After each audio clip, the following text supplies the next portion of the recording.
नमस्कार. आज आपण अगदी झटपट अशी होणारी रेसिपी बघणार आहोत. कारण तुम्हाला सगळ्यांना माहिती आहे की सगळ्या ठिकाणी सिलेंडरचे शॉर्टेज चालू आहे.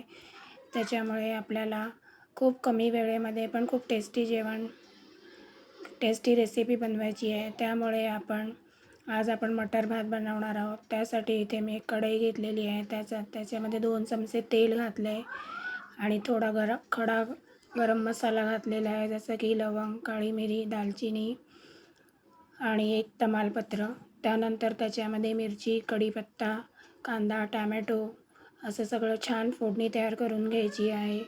आणि फोडणी कांदा टॅमॅटो छान आपल्याला मऊ करून घ्यायचं आहे. त्यानंतर आपल्याला मटार घालायचे आहेत. हे फ्रोझनवाले मटार नाही आहेत, हे छान फ्रेश मटार आहेत, जे सध्यापर्यंत तरी अजून भेटत आहेत. आणि आता याच्यानंतर आपल्याला फ्रोझन करून ठेवावे लागणार आहेत, म्हणजे स्टोर करून ठेवावे लागणार आहेत. छान आपण हे मटार कांदा टॅमॅटोमध्ये थोडेसे हाफ कुक होईपर्यंत 50% शिजेपर्यंत शिजवून घ्यायचे आहेत. आणि त्यानंतर त्याच्यामध्ये आपल्याला जास्त मसाले काहीही न घालता, खूप वेळ न लावता अशी झटपट अशी होणारी ही रेसिपी आहे. फक्त त्याच्यामध्ये मी बिर्याणी मसाला घातला आहे आणि मीठ. बाकी त्यामध्ये हळद, मसाला, अजून दुसरे कुठलेही मसाले घालायचे नाही आहेत. तरी पण खूप टेस्टी आणि खूप छान झाला होता मटार भात. तुम्ही नक्की ट्राय करा.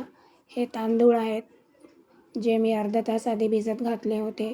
त्यामध्ये ते आपल्याला भात घालायचं आहे आणि कांदा, टॅमॅटो, मटार यामध्ये छान आपला भात सगळा मिक्स करून परतवून घ्यायचा आहे. आणि भात शिजेल इथपर्यंत आपल्याला त्यामध्ये पाणी घालायचं आहे.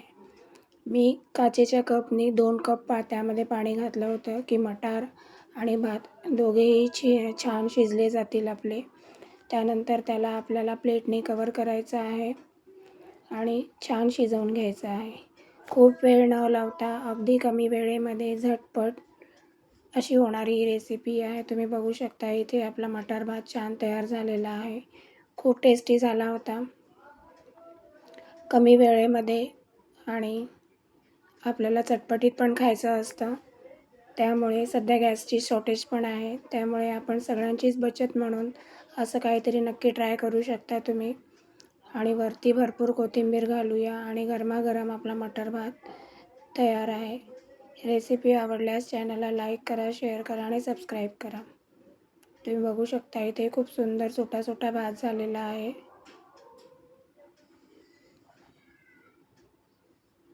अशा पद्धतीने आपला मटार भात तयार आहे.